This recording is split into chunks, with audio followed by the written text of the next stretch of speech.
안녕하세요. 박아니쌤입니다. 제가 정말 오랜만에 영상을 찍게 되었는데요. 영상이 올라오지 않는 기간 동안 정말 개인적으로 많은 일들도 있었고 제가 심적으로 좀 많이 힘든 기간이었어요. 한 번씩 유튜브를 하는 선생님들한테 이런 슬럼프 기간이 오는 것 같아요. 왠지 모르겠지만 잠시 있었던 그 슬럼프 기간을 이겨내고 앞으로 좀 주기적으로 영상을 올릴 예정이고요. 오늘은 기간제 교사에 대해서 좀 안내를 해드리려고 합니다. 올해가 얼마 안 남았죠. 내년도가 시작되면 새학기가 시작되기 이전에 기간제 교사 채용을 많이 합니다. 그런 기간제 교사 채용은 도대체 어디서 그런 채용 공고를 확인하고 어떻게 기간제 교사로 채용이 될 수 있는지에 대해서 오늘은 얘기를 해드릴게요. 기간제 교사 채용을 위해서는 먼저 선생님들이 어디에 채용 공고가 뜨는지를 먼저 확인하셔야 되겠죠. 채용 공고는 대부분 각 시도교육청 홈페이지에 나와 있습니다. 제가 서울시 교육청 홈페이지에서 한번 예로 보여드릴게요. 서울시 교육청 홈페이지를 딱 들어가게 되면 행정정보를 클릭해보면 여기에 구인구직란이 있습니다. 여기에서 우리는 구인란에 들어가 보면 어떤 학교에서 어떤 과목의 교사를 채용하는지에 대해서 나와 있습니다. 기간제 교사를 원하시는 선생님들은 이곳에서 채용 공고를 확인하시면 돼요. 본인의 과목에 원하는 학교를 클릭해서 보면 학교별로 채용 공고가 같이 첨부되어 있으니까 꼭 채용 공고를 확인해 보시고요. 그 채용 공고에 같이 첨부되어 있는 지원 원서를 작성해서 학교에 제출을 하면 됩니다. 자, 학교에 제출하는 방법은 학교별로 이메일 접수를 받기도 하고 직접 방문을 해서 원서 접수를 하는 경우가 있으니까 반드시 채용 공고를 꼼꼼하게 읽고 확인해 보시면 돼요. 이런 채용 공고는 수시로 날 수 있기 때문에 선생님들께서 수시로 확인해 주시는 게 좋습니다. 당연히 이런 기간제 교사로 채용이 되기 위해서는 교원 자격증은 필수로 가지고 있어야 돼요. 교원 자격증을 가지고 지원 원서를 제출하게 되면 1차 합격자들에 한해서 면접을 보러 오라고 합니다. 그러면 그 면접 장소에 가서 면접을 보고 합격하면 기간제 교사가 되는 거예요.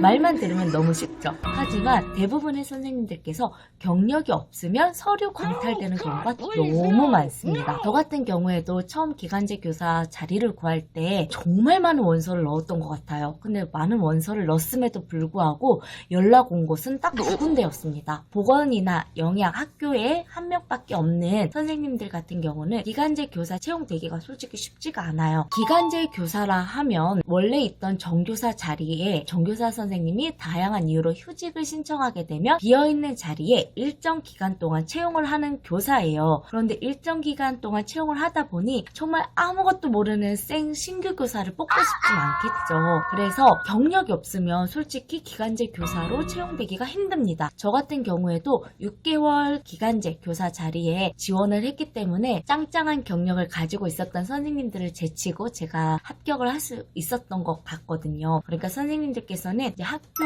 보건 지원 강사라든지 아니면 1개월, 3개월 이렇게 단기간 채용하는 기간제 교사 지원을 하는 걸 우선적으로 추천을 해드립니다. 1년짜리 기간제 교사가 채용되면 너무나 좋겠지만 1년 동안의 기간제 교사는 대부분 경력직으로 많이 메꿔지더라고요. 그러니까 선생님들께서는 내가 꼭 기간제 보건교사로 일을 하고 싶다면 기간에 신경 쓰지 말고 일단 원서 지원을 다 해보는 것을 추천해 드립니다. 그리고 면접 같은 경우에도 학교별로 면접위원들은 상의합니다. 제가 초등학교 면접을 갔을 때는 이제 교장 선생님, 교감 선생님 이렇게 두 분과 면접을 진행을 했었는데 고등학교 면접 장소에는 교감 선생님 계셨고요. 그리고 보건교사가 속해 있는 해당 부서장과 교무부장 이런 분들로 구성되어 있는 면접 자리였어요. 그리고 면접 분위기도 학교마다 너무나 상이합니다. 엄격한 면접을 보는 장소도 있고 편안한 분위기 속에서 대화하듯이 면접을 보는 학교도 있었어요. 일반 교과 선생님들 같은 경우는 수업 실험까지 하게 됩니다. 그런데 이제 비교과 같은 경우는 수업 실험까지는 하지 않고 면접만 진행을 하게 되는데요. 제가 면접을 봤던 초등학교 같은 경우는 교장 선생님, 교감 선생님 이렇게 두 분과 면접을 진행을 했는데 제 거 지원 원서를 보고 궁금한 점에 대해서만 그냥 간단하게 묻고 끝나는 자리였다면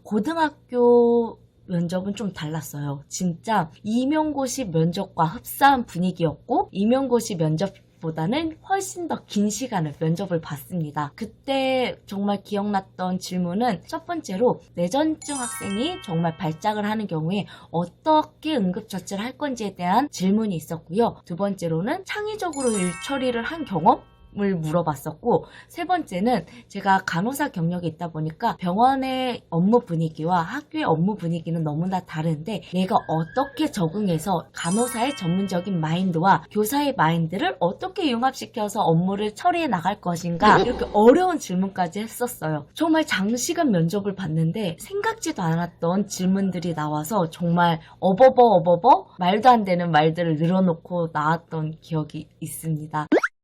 경력이 없음에도 불구하고 기간제 교사로 채용이 될 수 있었던 거는 그때 면접을 봤던 교장 선생님이 저를 많이 밀었다고 하시더라고요. 추후에 교감 선생님께서 해주셨던 얘기인데 저 말고도 2명의 면접자가 있었다고 해요. 그 2명의 면접자는 저보다 경력이 많았던 선생님들이었는데 교감 선생님께서는 경력이 많은 선생님을 뽑고 싶었는데 교장 선생님이 그냥 제가 밝게 면접을 봤던 게 너무 인상이 남아서 저를 채용하자고 하셨다고 합니다. 이제 교장 선생님께서 그때 저한테 그랬던 것 같아요. 나이스나 이런 교직 행정 업무에 대해서 아는 게 아무것도 없는데 잘 할 수 있겠냐? 이렇게 물어보셨던 것 같은데 비록 제가 이런 행정 업무나 교사 행정 시스템을 잘 알지 못하지만 백지 상태에서 흡수하는 게 빨라서 정말 빨리 잘 배울 수 있을 것 같아요 라는 식으로 대답을 했던 것 같습니다. 선생님들께서도 경력이 없다고 너무 주눅들지 마시고 나는 잘 해낼 수 있다. 그리고 교사가 된다면 어떻게 일할 것이며 그리고 교사가 되는 거에 있어서 정말 밝고 긍정적인 에너지를 계속 준다면 경력이 없음에도 불구하고 분명히 채용되실 거라고 믿습니다. 그래서 선생님들께서는 어느 면접 장소든지 간에 정말 밝은 미소와 안정적인 말투 하시는 거 너무 중요하고요. 다양한 응급 상황들에 대해서 어떻게 대처할 수 있을지에 대한 의료인으로서의 전문적인 분야에 대한 답안을 준비해 가시고 내가 보건교사가 되면 어떠한 교사로서 어떻게 학생들과 선생님들과 같이 소통하면서 지낼 것인지에 대한 답안을 준비해 가시면 되겠습니다. 그리고 이거는 저희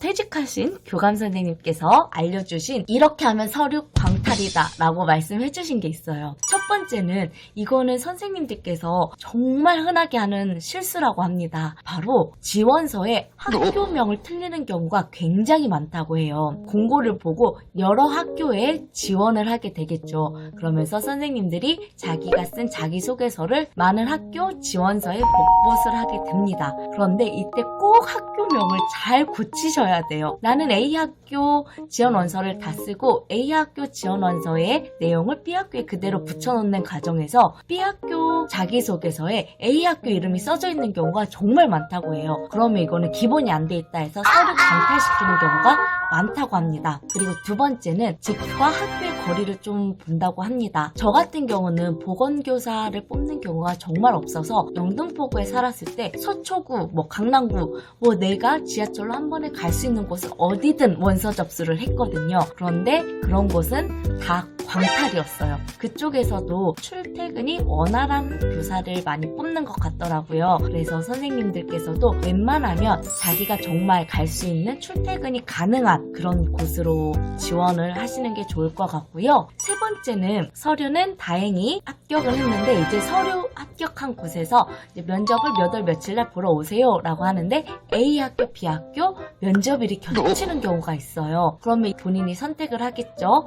A학교가 조금 더 가까우니 난 A학교로 면접을 갈 거야 라고 생각을 할 겁니다. 그러면 반드시 B학교에 제가 A학교와 면접 일정이 겹쳐서 B학교에 못 간다는 것을 전화로 알려주셔야 돼요. B학교에서도 분명히 면접 인원을 몇 배수 뽑았을 거예요. 그런데 선생님의 공백으로 인해서 서류 탈락하신 분들이 다시 면접을 볼 수도 있는 거고요. B학교에서는 선생님이 올 거라고 생각을 하고 있다가 갑자기 당일날 아무런 연락도 없이 안 온다. 내년도에 다시 원서 접수를 했을 경우 B학교에서는 선생님을 채용하지 않을 확률이 높아지겠죠. A라는 학교 면접 일정과 겹쳐서 못 가게 되었습니다 라고 말해준다면 B학교에서도 충분히 이해를 하실 거거든요. 그러니까 선생님들께서는 면접을 못 가게 된 학교에는 반드시 연락을 해주는 게 좋을 것 같습니다. 기간제 교사 구하는 게 그렇게 많이 어렵지는 않아요. 사실 방법을 몰라서 지원을 못하는 경우가 경우가 많은데 만약에 내가 교원 자격증을 가지고 있고 아직 임용고시를 보지 않은 상태에서 교사가 정말 내 길이 맞나? 라는 의구심이 들 때가 있을 거예요. 임용고시를 준비하기 위해서는 아무래도 내 시간을 투자해야 되고 1년 동안 공부를 해야 되는 과정이기 때문에 내가 교사와 적성이 맞을까 안 맞을까 고민되는 시점도 있을 거예요. 그런 선생님들은 반드시 기간제 교사를 한번 해보시는 걸 추천해 드립니다. 기간제 교사를 하면서 교직 생활이 나에게 맞는지도 확인해 보고 학생들과 상호작용하는 내 모습도 한번 보시고 내가 정말 교사라는 꿈을 이뤘을 때 행복할지에 대해서를 기간제 교사를 하면서 충분히 경험을 해보시는 것도 좋을 것 같아요. 그래서 선생님들도 3월 이전까지는 기간제 교사 공고가 정말 많이 나는 시기니까 공고 잘 확인해서 기간제 교사 채용에 성공하셨으면 좋겠습니다. 그러면 안녕!